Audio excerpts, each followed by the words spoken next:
అతనికి స్పృహ రాగానే మీకు ఫోన్ చేశాను మేడం. స్పృహ వస్తూ పోతూ ఉంది మేడం. స్పృహలోకి రాగానే ఉమాదేవితో మాట్లాడాలి అని మీ గురించి అడుగుతున్నాడు మేడం. అతను మళ్ళీ స్పృహలోకి రావడానికి ఎంత టైం పడుతుంది? అది చెప్పలేం మేడం. డాక్టర్ ధర్మారావు గారు స్పృహలోకి వచ్చారు. రండి మేడం.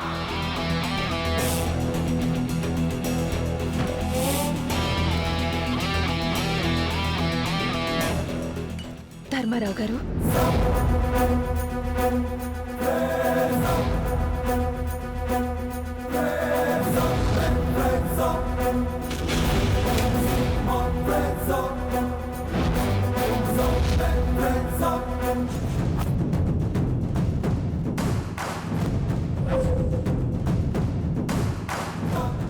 ఉమాదేవి గారు, నేను తెలుసుకున్న విషయం మీకు చెప్పకుండానే చచ్చిపోతానేమో అని భయపడుతున్నానమ్మా. ఇప్పుడు మీకెలా ఉందండి? పర్వాలేదు కదా? నా గురించి నేను ఆలోచించడం లేదమ్మా.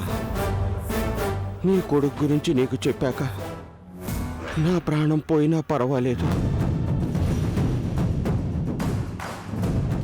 నిన్ను నీ బిడ్డను కలపడం కోసమే ఆ దేవుడు నన్ను ఇంకా బతికించాడేమోనమ్మా. నీ కొడుకు ఎవరో కాదమ్మా, ఈ ఊళ్ళోనే ఉన్నాడు. నీ కొడుకుని నేను చూశానమ్మా. అతన్ని ఒకసారి కలిశాను కూడా. నా కొడుకును కలిశానంటున్నారు. నా కొడుకు పేరేంటి చెప్పండి? నా కొడుకు పేరేంటి? నీ కొడుకుని చూశాను కానీ అతని పేరు నాకు తెలియదమ్మా. ఎక్కడుంటాడు? ఎలా ఉంటాడంటే, నా దగ్గర ఫోటో ఉందమ్మా, చూపిస్తాను. డాక్టర్ గారు, నా దగ్గర ఒక ఫోటో ఉండాలి. మీరు చూసారా? చూసామండి, కానీ ఆ ఫోటో ఎక్కడో మిస్ అయింది. లేదు, నా దగ్గరే ఉండాలి. నా దగ్గరే ఉండాలి. నా దగ్గరే ఉండాలి. నా దగ్గరే ఉండాలి. నా దగ్గరే ఫోటో. ధర్మారావు గారు, ఏమైంది? డాక్టర్, ధర్మారావు గారు స్పృహ కోల్పోయారు మేడం. నో, ఇతను మాట్లాడాలి. ఇతను మాట్లాడితేనే నా కొడుకు గురించి నాకు తెలుస్తుంది. ధర్మారావు గారు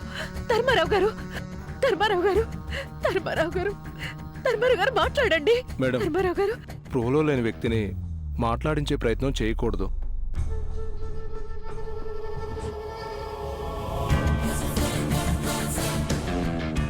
మళ్ళీ ఎప్పుడు స్పృహలోకి వస్తారు డాక్టర్? చెప్పలేం మేడం.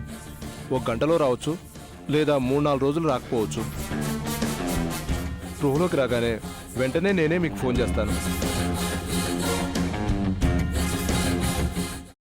అమ్మా, అలాంటి వాళ్ళది నిజమైన ప్రేమ కాదు, అది వ్యామోహం. ఎగ్జాక్ట్లీ చిన్నత్త, నిజంగా ప్రేమించుకున్న వాళ్ళు అలా చేయరు. ఎంత మనసు విరిగిపోతే కన్న కూతుర్ని పట్టుకొని మా దృష్టిలో చచ్చిపోయా ఉంటుందా తల్లి?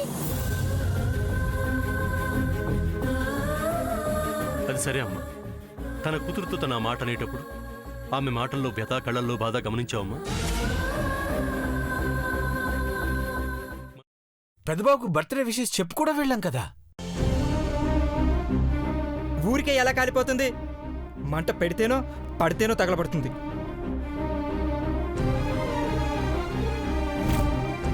కరెక్ట్ చిన్నబాబు, నీకొచ్చినట్టే నాకు డౌట్ వచ్చింది. పార్వతే షర్టును తగలబెట్టిందనుకుంటా.